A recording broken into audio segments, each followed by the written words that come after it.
Bonjour, je m'appelle Philippe Busson et je suis le président de Ligue Conseil Assistance. Aujourd'hui, je vais vous parler de la responsabilité civile des dirigeants, ce qui n'est pas inutile à la période actuelle.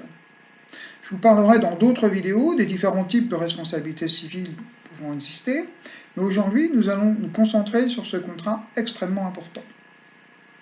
Comme vous le savez, une entreprise doit être assurée pour les dommages occasionnés aux autres du fait de son activité.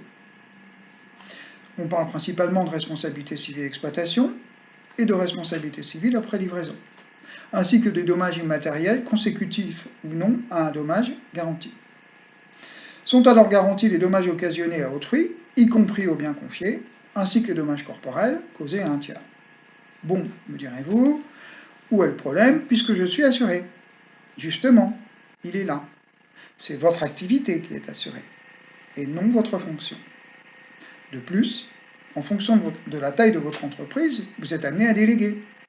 Et dès lors que vous ne maîtrisez plus directement la prise de décision, les directives de vos collaborateurs, qui deviennent alors dirigeants de fait ou de droit, peuvent être mises en cause devant un tribunal, que ce soit au niveau civil ou pénal, avec des montants qui peuvent atteindre des sommes extrêmement importantes.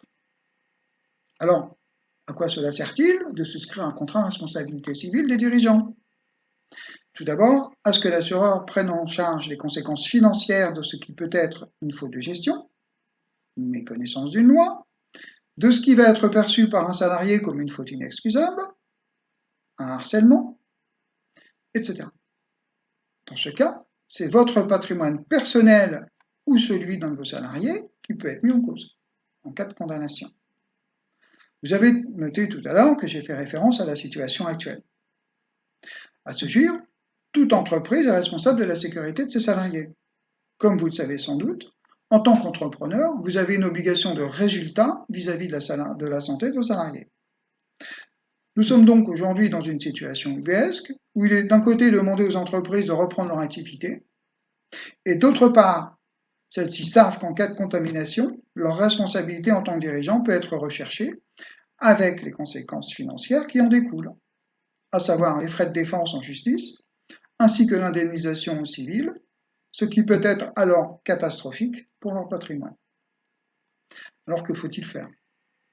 Dans un premier temps, il faut bien entendu prendre toutes les précautions mises en avant par la médecine du travail et le ministère du Travail. Des fiches ont été rédigées à cette intention sur le site du ministère. Il vous appartient aussi de vous rapprocher de vos organisations professionnelles. Quelques conseils sont à mettre en place immédiatement, comme la mise à jour du document unique dans le cadre de la pandémie actuelle. Il est aussi important d'identifier les risques potentiels dus au coronavirus avec les salariés ou leurs représentants. Veillez bien entendu à fournir des masques, du gel hydroalcoolique et surtout contrôler à ce que la distance entre les personnes soit au minimum d'1 mètre et qu'elle soit bien respectée. Pensez aussi à adapter les mesures de prévention à votre activité et à votre structure.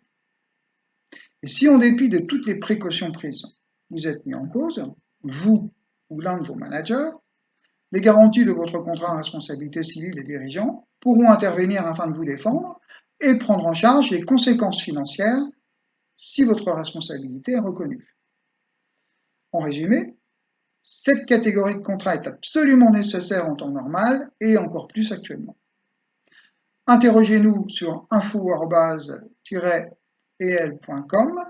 ou téléphonez-nous au 02 41 09 77 32, soit pour un audit de vos garanties, soit pour un projet si vous n'avez pas de contrat dans cette catégorie.